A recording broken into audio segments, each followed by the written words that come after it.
Então tá, pessoal, estamos aqui mais uma vez, eu e o meu querido João Paulo Fontoura, para falar sobre o que aconteceu no final de semana, derrota do Grêmio no sábado e vitória do Inter no domingo, e quem sabe falar um pouco das coisas que estão acontecendo hoje também, né, durante o dia. Assuntos não faltam, né? Então, começamos pelo quê, JP? Acho que por uma ordem cronológica. Pelo sábado à noite? Pelo sábado. Balo de sábado à noite. A gente vamos deixar já registrado o nosso voto de protesto desse horário. Isso aí não é... A gente já tinha até salientado no programa anterior que milhares de pessoas viram e compartilharam. Mas esse horário aí não tem esposa que aguente, né? 9h30 sábado. Namorado. Compromete assuntos de toda a ordem, sim, né, exatamente. Inclusive a vida social das pessoas. Isso, e a gente tem um compromisso aqui com quem nos acompanha de assistir, foi o que fizemos. Exatamente. E aí, o que tu achou? Acho que foi uma derrota imaginada, Fabrício. Eu acho que o Grêmio estava bastante desfalcado. Teve um episódio que, por mais que o vestiário gremista não admita, certamente interferiu, que foi a troca de goleiro, a saída do Adriel, a entrada do Gabriel Grano, que embora tenha feito uma grande atuação e não tenha passado por ele o resultado, creio eu que animicamente isso interferiu de alguma maneira, né? Mas o Grêmio jogou muito abaixo. Né? Muito abaixo, e a vitória por 1-0 até acho que não diz que foi o jogo. Parece que era para ser mais, né? Justamente pela atuação do Gabriel. Sabe o que mais me preocupa? É que o Cruzeiro não é... O Cruzeiro, se a gente analisar, não tem ninguém em casa também. O Cruzeiro não ganhava há 2 meses, né? Vinha com uma certa pressão, vinha de derrota na estreia do Brasileirão para o Corinthians, o que é um resultado normal, perder em São Paulo, independente do tamanho dos times no momento, mas perdeu, por exemplo, na Copa do Brasil. O Cruzeiro tem que reverter essa semana contra o Náutico, que é um time... Série C, né? Pouca qualidade, mas foi um time que competiu, né, Fabrício? O Cruzeiro competiu e, a meu juízo, o Grêmio assim, não teve todo mundo que jogou na mesma condição de competição. O Bitelo, por exemplo, foi quase que sozinho no meio de campo, tendo a necessidade de marcar, que não é a primeira valência dele, digamos. Ele jogou mais recuado. Jogou o Lucas Silva, que não jogava há uns 10 dias, de primeiro homem, o Bitelo de segundo, mas... E o Natan, como é que foi? Abaixo, né? O Natan e o Vina, que, a meu juízo, tiveram uma postura abaixo, né? O Cruzeiro exigiu isso do Grêmio, né? E o Grêmio não conseguiu responder na mesma altura, e acho que isso se mostrou no número de chances do Cruzeiro e da maneira como as chances foram criadas, né? Muito mais naturais do que as próprias chances do Grêmio, que partiram de iniciativas pessoais. O primeiro lance do jogo, por exemplo, ia ser um golaço do Soares, mas não dá para dizer que é uma chance de gol, porque ele inventou um chute totalmente sem ângulo e quase marcou, e talvez a única chance sim, construída pelo Grêmio tenha sido um rebote do goleiro, que o Cristaldo era só colocar para dentro, ele pegou mal na bola e seria o gol de empate, o Cruzeiro estava ganhando naquele momento, mas com justiça. Tá. Sem a segunda rodada, dá tempo de recuperar ainda tranquilo. O Grêmio ganhou a primeira, perdeu a segunda, então tem 3 pontos, está numa média razoável, não é nada desesperador. Só um time ganha as duas, né? Só o Fluminense, que segundo os nossos prognósticos antes do campeonato, eu coloquei o Fluminense como candidato. Embora... São os teus. Os meus? Não tá o Fluminense. No prognóstico não tá o Fluminense. Tinha que evocar, se já sei. Calma. Primeiro milha de espinha. Mas teve um outro caso que eu acho que chamou mais atenção ainda que o jogo, que foi o episódio do goleiro, do Adriel, e que repercutiu naquele dia, repercutiu ontem e continuou repercutindo hoje, que para quem não percebeu ainda, esse vídeo está sendo gravado na segunda-feira de noite. E sem combinarmos sobre isso, eu acho que tu me dá o gancho aqui para que eu dê um spoiler, que é assim que os jovens de hoje em dia falam, que a abertura da matéria amanhã da contracapa do Correio do Povo, que estou escrevendo nesse exato momento. A gente teve que parar. A gente teve que parar a nossa produção para vir gravar com o maior prazer o vídeo. Que é justamente... Nós temos um compromisso com os nossos teleouvintes, né? Assim, Fabrício, internamente no clube, a sequência de fatos, como diz o nosso colega Carlos Corrêa, nosso chefe, pegou de surpresa um total de 0 pessoas. Né? O passado, nesse aspecto, digamos que condene o Adriel, e a troca de goleiros foi uma atitude com força do vestiário, né, a partir do Renato e com respaldo da diretoria, por óbvio. E qual é o gancho que eu peguei, assim, falar sobre o jogo de sábado, né? E tem o Grêmio e a ABC na quinta-feira. Para mim, isso que eu escrevo no Correio do Povo, nem o resultado, a classificação ou uma hipotética eliminação vai ser suficiente para que o assunto se esgote. Esse assunto vai ter desdobramentos que eu não sei até quando. Não, pelo que eu vi, até o homem da capa preta vai se envolver, né? Pra Mas quem aí... não sabe, o homem da capa preta, os jovens que não sabem, o homem da capa preta é o juiz. Isso.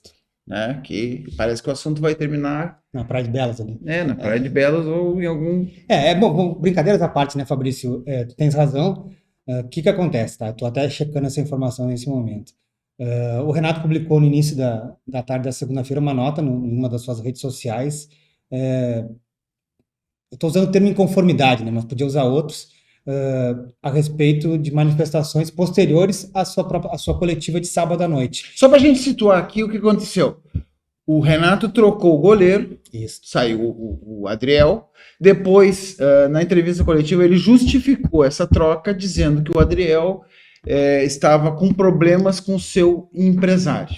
Ou empresarioso, né? Ou empresarioso, parece que ele tem mais de um. No domingo, alguns jornalistas... Isso que é importante salientar. Alguns, que eu sei, jornalista que não está empregado nesse momento, quer dizer, não está empregado é uma coisa meio esquisita, mas ele tem um canal próprio, identificado com o Grêmio, ele deu a entender que a troca de goleiro se deu porque o Renato forçou o Adriel a pegar o seu próprio empresário, que é o Gauchinho. Isso, Gelson Oldenburg.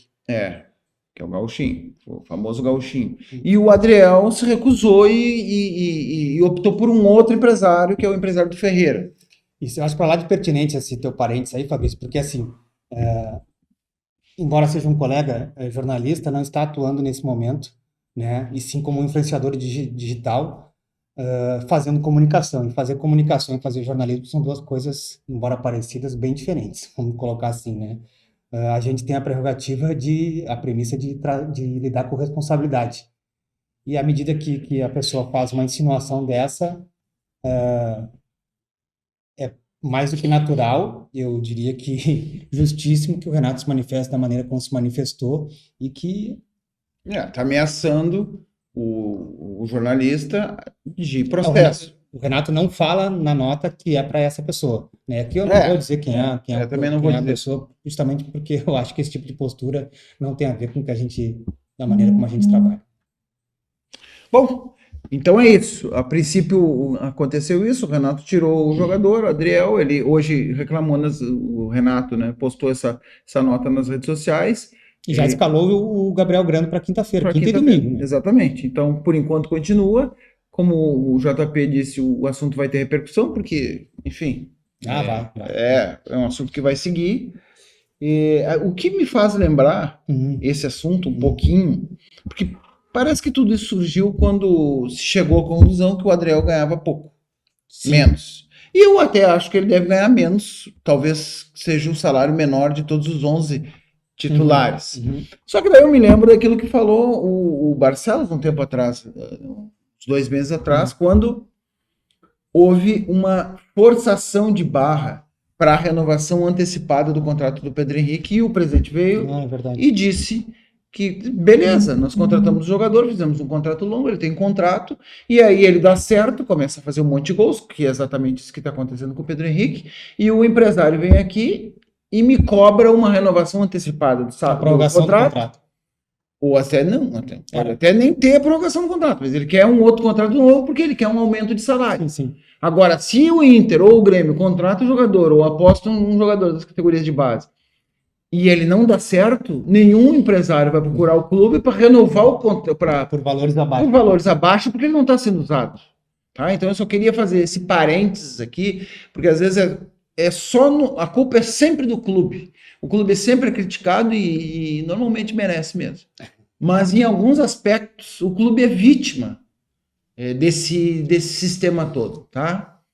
Muito boa a tua lembrança. Gostou? Gostei. Eu estou inspirado hoje, apesar de ser segunda-feira, diz a barba. Tô inspirado. Acho que estou inspirado, inclusive, pela vitória do Inter ontem, que foi auspiciosa. Ao contrário do que às vezes a gente é criticado, é melhor escrever a respeito de algo bom do que a respeito de algo ruim. O ruim rende mais porque tem mais assunto, mas a vitória de ontem Foi do bom. Inter foi com... Eu gosto dos dois, eu Porque vou eu ser te bem gosto. sincero. Tu gosta de Uma escrever. crise, Mas né? assim, eu lembrei de ti na hora vendo o final do jogo e celebrei o horário do jogo para quem está responsável por escrever, né? Porque quando é a gente e tem que entregar o texto Em cima da minutos, hora. aquele gol no final dá uma complicada, né? Dá uma complicada, tem que Como foi refazer. a 1 da tarde, Fabrício Não, almoçou tranquilo, confortavelmente, almocei, veio com a matéria vim, pronta para tá louco, foi uma tranquilidade total. Mas que não foi o jogo, né? o jogo não foi tranquilo. O jogo ele foi, como falou o Mano na entrevista, que foi muito bem ontem na entrevista de novo, ele para mim ele falou, a principal frase da entrevista foi quando ele disse que qualquer um dos dois times poderiam ter vencido a partida. Por quê? Porque é visível que o Flamengo tem muito mais ferramenta Sim. que o Inter. Se for jogador por jogador, fazer aquela brincadeira, o Flamengo ele tem muito mais ferramenta. Pega quem ficou fora, aumenta ainda mais essa teoria. Né? Exatamente. Então, pô, aquele gol do Gerson, o cara deu um balãozinho em 1 metro no Kehler, depois deu 2, 3 embaixadinhas e tocou com a ponta da chuteira. Tipo, é um troço. E ele não fez de sacanagem. Não, fez como recurso. Fez como. Porque precisava fazer aquilo, senão não precisava. faria o gol. Que ele tenta chutar, acho que é o mercado que pressiona com ele, a bola cai para ele de uma maneira. Mas o que eu quero dizer é o seguinte: o jogo estava, no primeiro tempo, foi equilibrado, morno, com poucas chances de gol para nenhum dos. O Flamengo teve um pouco mais de posse de bola, tentou um pouco mais, mas nada demais, foi um jogo morno. Fez um gol bem anulado. Fez um gol bem anulado, estava impedido. Praticamente foi o lance, talvez, mais perigoso daquele primeiro tempo. Depois do segundo tempo, estranho, o Inter voltou bem pra caramba. Voltou no intervalo bem, acho que avançou um pouco a marcação, tentou um pouco mais, até meio que surpreendeu o Flamengo, que não estava esperando, mas também logo o jogo voltou para as mãos do Flamengo. Voltou para as mãos do Flamengo, o Flamengo teve mais chance, fez esse gol, e aí não deu nem tempo do Flamengo aproveitar, porque... vantagem. Isso também a gente comentou esses dias aqui, porque quando um time marca um gol e sai na frente... Os minutos seguintes são essenciais. Os minutos seguintes são essenciais, porque se demora um pouco, ainda mais jogando em casa, o Inter ia tentar partir. Ia tentar, mesmo que desordenadamente ali e tal. E aí que ia sobrar o contra-ataque. E o Mano, justiça seja feita, o Mano reagiu rápido à derrota. Momentânea, não circunstância, momentânea. Ele troca 3 em seguida. Botou na hora. Né? Provavelmente ele já estava pensando, estava meio programado, sim, com certeza. Acelerou o processo, não repensou, digamos, que é natural, às vezes o técnico trocar a própria troca. Sim, né? claro. Não foi o caso, Ele colocou o Depena, o Maurício fez o gol e o Luiz Adriano, né? Luiz Adriano. E aí, curiosamente, desculpe te interromper de novo, ele numericamente perde um homem de ataque, né? Mais ou menos, pois é. O Maurício porque saiu o Pedro Henrique, né? O Maurício, 3 atacantes começou e saem 2. O Maurício, ele é um meia que pisa muito na área, mas não dá pra chamar ele de atacante. Mas o que aconteceu foi que o Flamengo não conseguiu nem administrar o resultado. 3 minutos depois, o Wanderson fez uma jogada boa ali, né? E serviu, até foi meio estranho, porque ele deu uma giradinha. Mas eu achei... Isso eu fazia muito no salão até. Mas Fabrício, giro em cima achei que tu ia começar a frase um pouquinho antes. Para mim, a jogada mais difícil, o passe mais bonito é o do Alan Patrick. Sim, para o Wanderson. Exatamente. Para o Wanderson. Bom, Alan Patrick ia chover no já falou isso várias vezes. No segundo gol também o passe dele. Baita jogador. Também acho. Ele não tem tanta intensidade no jogo, mas ele... Parece que o jogo fica lento com ele, mas ele acelera aqui. Acelera e não erra um passe. E ninguém tira a bola dele. O passe era difícil, o passe pro Wanderson. Do Wanderson pro Maurício era bem menos difícil. Bom, fez o gol. O jogo continuou, mas naquele momento ali a torcida, não sei, se perguntasse ali, eles iam fechar pelo 1-1. Que começou, teve uma bola na trave, o Flamengo pressionando. O Sampaoli falou que por ele estava bom 1-1. E aí, 50 e 53, 52, por aí, e 1 minuto antes a bola na trave, no escanteio. No 50, bola na trave, no escanteio. Eu até achei, quando vi aquele lance, pensei que o Kehler tinha pego, depois eu vi de novo, bateu na trave. Não foi o gol do Flamengo. Daqui a pouco a bola sobra.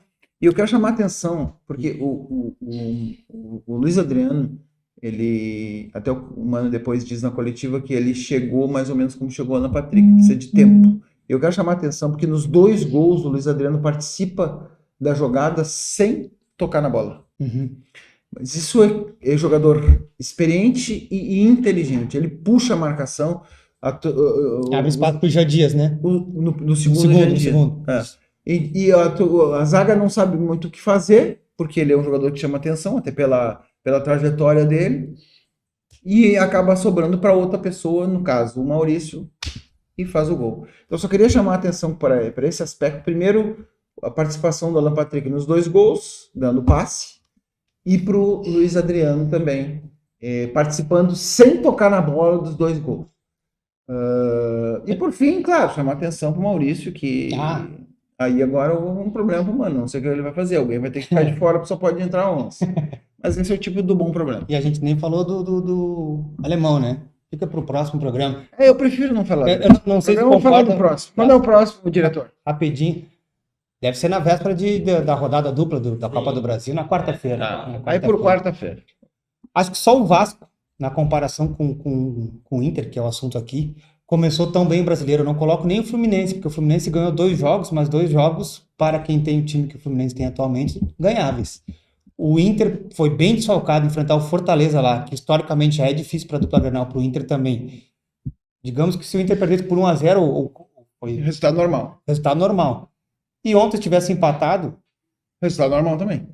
O Inter está com 4 pontos. E jogou em casa contra Duas pedreiras. Quem é que vai jogar em casa, com certeza vai ganhar do Flamengo. Poucos. O Inter já ganhou, o Inter já fez 3 pontos. E contra o Fortaleza fora, e o Vasco pegou, para mim, aí mais difícil, o Vasco pegou fora o Atlético Mineiro, e ontem pegou o Palmeiras e fez 4 pontos. E tava ganhando ontem, tava 2-0. Tava 2-0. Tá que o começo do Inter, eu não vou dizer promissor, mas eu acho melhor que encomenda. Pode ser. É isso aí. Encomenda. Mas tem mais alguma... Foi grande. Foi muito bom, muito conteúdo. As pessoas em casa devem estar satisfeitas nesse momento por ter acompanhado até o final. Então, pessoal, o que o pessoal tem que fazer em casa? Dar like, compartilhar no grupo. O joinha, o joinha é o like, né? O bem cuidado. O bem cuidado, joinha, compartilhar. Isso. O que mais? E o sininho. Marcar a gente, né? Pode ser? Claro, marca. Então tá, marca também. Eu não sei só qual é o meu arroba. O meu acho que é. Aonde isso? No Instagram. Não, o meu no Instagram é Falkowski Fabrício. Marca o Cepovo também. Marcando o Cepovo, é isso aí. Só que isso aqui vai pro YouTube, não vai pro Instagram, sabia? Nossa, sim. Isso não foi uma boa, mas tudo bem. Vamos lá, deixa o joinha. Vamos lá, até a próxima, pessoal. Na quarta-feira, ou edição extraordinária.